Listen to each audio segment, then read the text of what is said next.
اتنا آسان ہوتا لا الہ الا اللہ بولتے رہو سود کھاتے رہو، لا الہ الا اللہ بولتے ہو غیر اللہ کو پکارتے رہو، لا الہ الا اللہ بولتے رہو قبروں پہ سجدہ کرتے رہو، لا الہ الا اللہ بولتے رہو اور اپنی منمانی زندگی شادیوں میں شاخ خرچیاں کرتے رہو، بے حیائی کرتے رہو، نقاب نکال کے پردہ نکال کے پھرتے رہو اور تمہاری مسلمانیت پر کوئی دھبا نہیں آئے گا تو ابو لہب پہلے آ کے کہتا کہ میں بھی اسلام قبول کرتا ہوں۔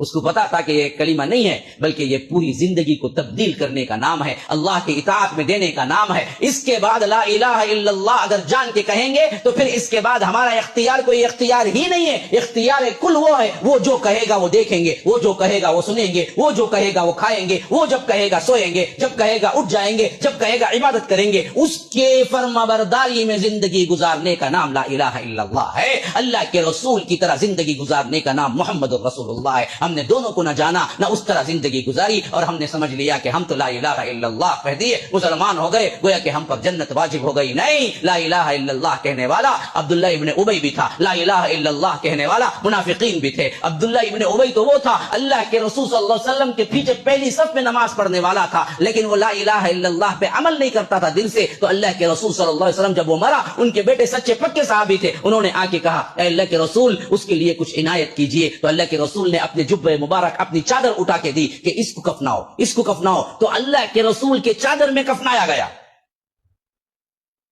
پھر جنازہ تیار ہوا، بیٹے نے آ کے کہا کہ اللہ کے رسول آپ نماز جنازہ پڑھا دیں، شاید ہو سکتا ہے کہ آپ کے پڑھانے سے اللہ میرے باپ کو معاف کر دے۔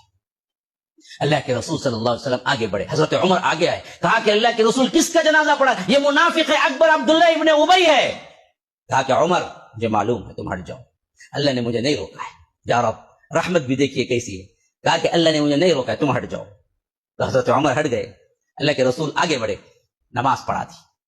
جیسے ہی نماز پڑھائی فوری طور پر آیت اتری وَلَا تُصَلِّ عَلَىٰ أَحَدٍ مِّنْهُمْ مَاتَ أَبَدًا وَلَا تَقُمْ عَلَىٰ قَبْرِهِ۔ اے اللہ کے رسول ان منافقین سے کوئی مر جائے تو آپ ان کی نماز جنازہ نہ پڑھائیے۔ آپ نے کیوں پڑھائی؟ استغفر لهم او لا تستغفر لهم ان تستغفر لهم 70 مرة فلن يغفر الله لهم۔ آپ ان کے لیے استغفار کریں یا نہ کریں، اگر 70 مرتبہ بھی آپ استغفار کریں گے تو میں استغفار ان کے لیے قبول نہیں کروں گا، یہ دائمی جہنمی ہے۔ وجہ کیا ہے؟ یہ لا الہ الا اللہ پڑھنے والا تو تھا، محمد الرسول اللہ کہنے والا تو تھا، دل سے مان کے عمل کرنے والا نہیں تھا۔